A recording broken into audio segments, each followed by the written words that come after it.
लोकसभा निवडणुकीनंतर राज्यातील अनेक पक्षांमध्ये नाराजी सत्र बघायला मिळत आहे।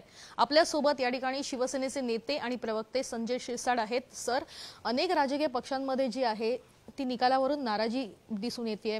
खरं तर अनेक राजकीय पक्ष एकमेकांवर आरोप प्रत्यारोप करताना दिसून येत आहेत। फडणवीस सध्या नाराज आहेत, त्यांनी राजीनामा दिला आणि त्यानंतर सध्या असंही म्हटलं जाते की भाजपचे जे आकडे कमी आले त्याच्यामध्ये भाजपची अंतर्गत खरं तर राजकारण जे आहे ते याला मोठ्या प्रमाणात कारणीभूत आहेत। कसं बघता? नाही, भाजपचे सीट कमी का झाले त्याच्याबद्दलचं विश्लेषण भाजपचे लोक चांगल्या प्रकारे करू शकतील।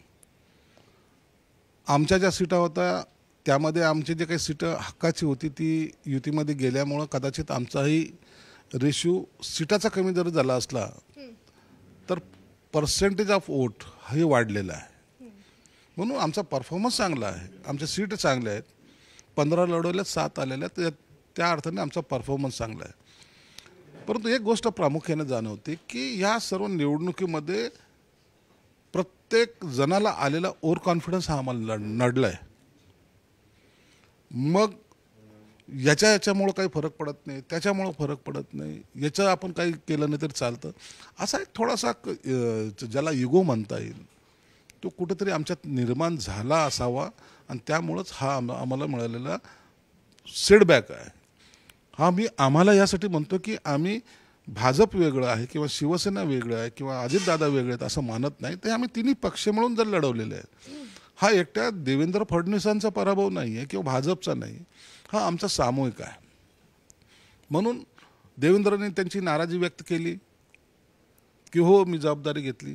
आता पाहिलं तर देवेंद्रजींनी सर्वात जास्त सभा या महाराष्ट्रामध्ये घेतल्या, त्यानंतर बाकी राज्यातही जाऊन आलेत ते, परंतु त्यांच्या मागची असलेली काही जी फळी आहे त्याच्यावर आता चर्चा आणि चिंतन त्या पक्षाचे नेते म्हणून ते करतील, त्यावर बोलायचा मला अधिकार पण नाही आहे। म्हणून आता ह्या सगळ्या चुका नाही झाल्या पाहिजे। स्थानिक नेते कुठेतरी याच्यामध्ये कमी पडले आपण असं म्हणू शकतो? नाही, आता याचा त्या विभागातलं जे काही झालंय याचा अहवाल निश्चित, आता एक तर तुम्ही सरकारमध्ये आहात म्हणून तुम्हाला अहवाल घेताना वेगवेगळ्या अँगलचे अहवाल येऊ शकतात। पोलीस रिपोर्ट येऊ शकतो, स्थानिक रिपोर्ट येऊ शकतो, तुमची असलेली एजन्सी रिपोर्ट देऊ शकते, म्हणून तुम्हाला अनेक सोर्स तुमच्याकडे आहेत, त्याच्यातून तुम्ही निष्कर्षावर जा। परंतु एक आहे, जे काही आपण सीटांचे डिक्लेरेशन जे करायची होती, जी काही उशीर केला त्याचाही फरक आपल्यावर पडलेला आहे। दुसरं सर्वात मोठा जो सेटबॅक मिळाला आहे तो सर्वे या नावाच्या भूताचा। या सर्वे जे इतके मोठे सर्वे जमा झाले होते, कोणता सर्वे मला तर सर्वेचाच ग्रंथ झाल्यासारखा वाटत होता। म्हणून या सर्वेंना थोडंसं आता बाजूला सारून ग्राउंड लेवलची रिॲलिटी काय आहे याच्यावर अवलंबून राहून नंतरच या सगळ्या गोष्टीची आता विचार करण्याची गरज आहे। म्हणजे तुमचं असं म्हणणं आहे की ग्राउंड लेवलची जी रिॲलिटी होती ती कुठेतरी कारणीभूत ठरली या सगळ्या गोष्टीला? ग्राउंड लेवलची जी रिॲलिटी होती त्याच्या अपोजिट काही निर्णय झालेत, त्याच्यामुळे हा प्रकार घडला आहे। म्हणजे महायुती म्हणून तीनही पक्ष एकत्र लढले, कुठेतरी ग्राउंड लेवलच्या कार्यकर्त्यांना किंवा ग्राउंड लेवलच्या नेत्यांची मनं जुळली नाहीत आणि त्याच्यामुळे ती कामं झाली नाहीत, आपण असं म्हणू शकतो? निश्चितच आहे, एक वेळेचा अभाव असतो, कमी वेळेमध्ये उमेदवार जाहीर झाली त्याच्यामुळे कार्यकर्त्यांमध्ये आणखीन एक संवाद जो पाहिजे होता तो होऊ शकला नाही आणि त्यामुळे सुद्धा थोडासा आम्हाला सेटबॅक ज्याला म्हणता येईल तो मिळालेला आहे। उद्या जी काही सीटे लढवणार आहेत काही कार्यकर्ते उगाच अंगात आणतात, नाही साहेब ही सीट आपल्यालाच पाहिजे, आपली लय ताकद आहे, आपली खूप ताकद आहे, मग त्याला मनवण्यामध्ये 8 दिवस ती सीट लेट डिक्लेअर करायची, तो 8 दिवसाचा कालावधी जातो ना। त्याला नाराज व्हायचं तर पहिल्या दिवशी होऊ द्या, नाही तर त्याला खुश करायचं असेल तर पहिल्या दिवशी करा, 10 दिवसानंतर काय करता तुम्ही? त्याच्यामुळं म्हणजे त्याच्या नाराजीला तुम्ही जर हवा देत असाल तो निश्चितच म्हणतो की नाही हा निवडून आला तर पुढच्या वेळेला आपल्याला सीट मिळणार नाही, चला पडा, हा प्रकार होता कामा नये। म्हणून जे काही निर्णय घ्यायचे ते कठोरपणे ताबडतोबीने घेतले पाहिजेत। बरोबर। आणि एकीकडे जे आहे ते देवेंद्र फडणवीस सध्या नाराज आहेत, त्यांनी मला सरकारी सगळ्या जबाबदाऱ्या आहेत त्याच्यातून मुक्त करा तर मी पक्षाला वेळ देऊ शकेन असं स्टेटमेंट केलेलं आहे। त्याच्यामुळे कुठेतरी असं देखील म्हटलं जातं आहे की भाजप चाचपणी करतेय विधानसभेला एकला चलोरेच्या भूमिकेसाठी। भाजप एकला चलोरेच्या भूमिकेमध्ये जाणार नाही आणि तुमच्या माहितीचं सांगतो की येणारी विधानसभाची निवडणूक ही एकनाथ शिंदे साहेबांच्या नेतृत्वामध्ये लढवले जाईल. हे पूर्वीसुद्धा देवेंद्र फडणवीस असतील किंवा इतर पक्षाचे नेते असतील त्यांनी हे जाहीर केलेलं आहे. म्हणून येणारी विधानसभाची निवडणूक एकनाथ शिंदेच्या नेतृत्वावर लढवली जाईल. कोणीही सेपरेट लढवण्याच्या याच्यात पडणार नाही. महायुती ही मजबूतीने ही निवडणूक लढवणार आहे. पण एकीकडे जर ज्या पद्धतीनं खरं तर देवेंद्र फडणवीस नाराज आहेत, त्यांनी असं म्हटलेलं आहे की मला पक्षासाठी वेळ पाहिजे, मला पक्ष वाढवायचा आहे. आणि ज्या ज्या ठिकाणी खरं तर ही चूक झालेली आहे, जसं आपण म्हणालात की काही ठिकाणी स्थानिक नेत्यांच्या इगोचा प्रॉब्लेम झाला, कार्यकर्त्यांच्या इगोचा प्रॉब्लेम झाला, तर त्या चुका पुन्हा विधानसभेत येऊन सेटबॅक त्याचा पडू नये यासाठी भाजप प्लॅन ए आणि प्लॅन बी या दोन्ही अँगलनी विचार करते. प्लॅन ए मध्ये महायुती असेल, प्लॅन बी मध्ये एकला चलो रे, या दोनही भूमिकेचा सध्या विचार करते. हे बघ, राजकारणामध्ये कधी काय होईल सांगता येत नाही. भाजप करतंय, मग शिवसेना करते की नाही करते, मग राष्ट्रवादी करते की नाही करते, हे सगळे क्वेश्चन मार्क आहेत.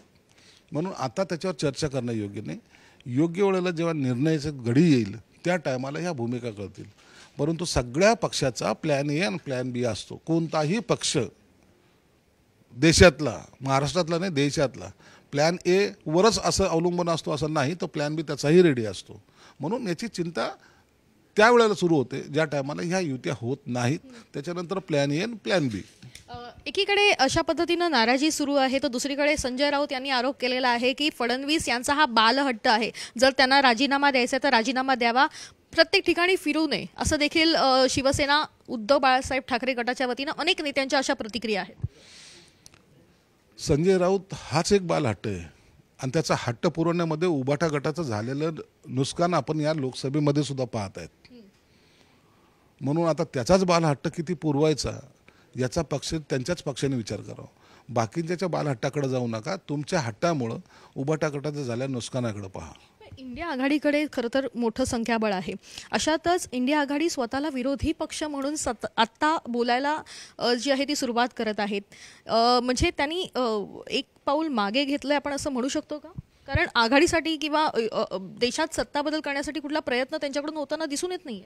कसा होईल? 240 काच्या आसपास आहेत ते लोक, हे 293 आहेत. हा फरक कुठंतरी कुठंतरी हे होतच नाही ना, कम्पेअर होत नाही.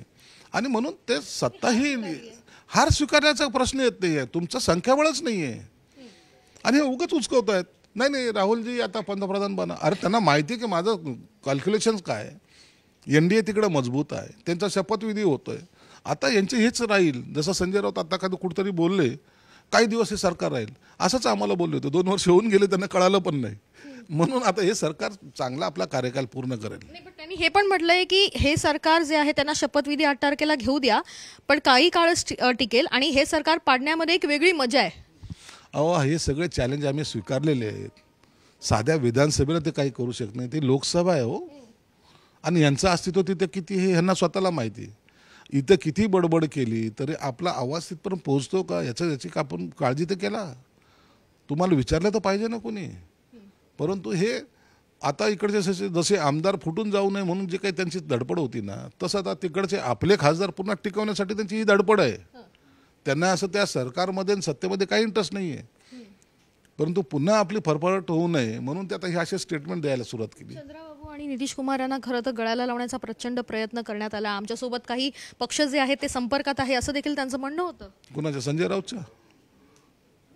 कमाल झाली. आपल्याला कोणी विचारत नाही ना आपल्याबरोबर संपर्कात असणं. हे छोट्या माणसांनी अशी मोठाली विधाने करू नयेत. आपली लिमिट किती आहे या त्या अँगलनेच यांनी बोललं पाहिजे. आपली लिमिट ओळखा, नंतर स्टेटमेंट करा. मी उद्या जर आता मोदीवर बोलायला लागलो, मी उद्या राहुल गांधीवर बोलायला लागलो, लिमिट आहे का आपली? नाही आहे. तेवढी आपली उंची नाही आहे. म्हणून महाराष्ट्रामध्ये उबाटा गट वाचेल कसा याची चिंता करा. एक वेगळा प्रश्न आहे की खरं तर ज्या पद्धतीनं कोकणामध्ये राणे जिंकून आले, त्याच्यानंतर आता निलेश राणे यांनी ट्विट करून रत्नागिरीवर दावा केलाय. त्यांचं म्हणणं आहे की रत्नागिरी हा आमचा पहिल्यापासून असलेला मतदारसंघ आहे आणि आता सध्या रत्नागिरीचे आमदार जे आहेत ते उदय सामंत आहेत, शिवसेनेकडे तो गट आहे. आणि कसं बघता, कारण खूपच एकत्र असूनही याच्यामध्ये आता वाद दिसून येत आहेत. नाही जाऊ दे. तरी आता वडील निवडून आलेले थोडंसं इच्छा व्यक्त केली तर काय, तुम्ही त्याला इतकं सिरियस काय घेता? वडिलांची आता जबाबदारी त्यांची वाढलेली आहे. ते आता पक्षाचे नेते आहेत आणि ते आता ते निर्णय घेतील. हा मतदारसंघ कुणाला सोडायचा आम्ही त्यांच्यावर निर्णय टाकू आणि त्यांनी निर्णय घेतलेला मला वाटतं मुलगा ऐकेल. कारण उदय सामंत यांच्या बाबतीत खरं तर किरण सामंत यांच्या भावाचं नाव म्हणजे भावाचं नावही पुढे आलं होतं. त्यानंतर त्यांना सीट दिली नाही, नारायण राणे यांना सीट दिली आणि आता पुन्हा एकदा उदय सामंत यांच्याच मतदारसंघावर हक्क गाजवत आहेत. असं काही होणार नाही. युतीमध्ये असे कोणताही मिठाचा खडा पडणार नाही. आज त्यांनी इच्छा व्यक्त केली याचा अर्थ उद्या जाऊन त्यांना सीट दिली असा होत नाही. हे नेते एकत्रित बसून निर्णय घेतील आणि तो निर्णय सर्वांना मान्य करावा लागेल. एक महत्त्वाचा प्रश्न आहे की संदीपान बुमरे जे कॅबिनेट मिनिस्टर आहेत ते आता खासदार झालेले आहेत, त्यांचा विजय झालेला आहे, त्यांचं मंत्रिपद आहे. तर ती मंत्रिपदाची माळ जी आहे ती तुमच्या गळ्यात पडणार, भरत गोगावले यांच्या गळ्यात पडणार, अशी अनेक नावं चर्चेत आहे. ते वर गेले म्हणून मला मंत्रिपद मिळेल असं जर क्रायटेरिया असं तर मी कामच केलं नसतं. पण मंत्रिपद मिळणार असल्याची चर्चा आहे तुम्हाला. असं नसतं. हा निर्णय एकनाथ शिंदे साहेबाला घेऊ द्या ना. हे याची जागा खाली झाली म्हणून ती जागा गॅप भरायचं काम आमच्याकडे होत नाही. जर लायकी नसेल तर त्या पदावर तुम्हाला बसता येणार नाही. असं नाही कोणी उठायचं आणि कोणत्याही पदावर बसायचं हे आमच्याकडे चालणार नाही. निर्णय घ्यायचे अधिकार एकनाथ शिंदेंना आहेत. ते जो निर्णय घेतील तो आम्हाला मान्य राहील. पण खरं तर मंत्रिपदाची अपेक्षा जी आहे ती तुमची आणि भरत गोगावले यांची फार आधीपासून होती. आता ती इच्छा पूर्ण होणार आहे हे आपण असं म्हणू शकतो. विस्तार जर झाला तर विस्तार होऊ द्या, नंतर कळेल. विस्तार होणार आहे मग नक्कीच आम्हाला मिळेल. तर आपण बघतोय की या ठिकाणी संजय शिरसाट यांनी एक महत्त्वाचं वक्तव्य केलेलं आहे. एक म्हणजे ज्या पद्धतीनं खरं तर महायुती एकत्र लढली, अनेक स्थानिक नेते जे आहेत त्यांचा इगो कुठेतरी दिसून आला आणि म्हणून महायुतीला मोठा सेटबॅक झाला.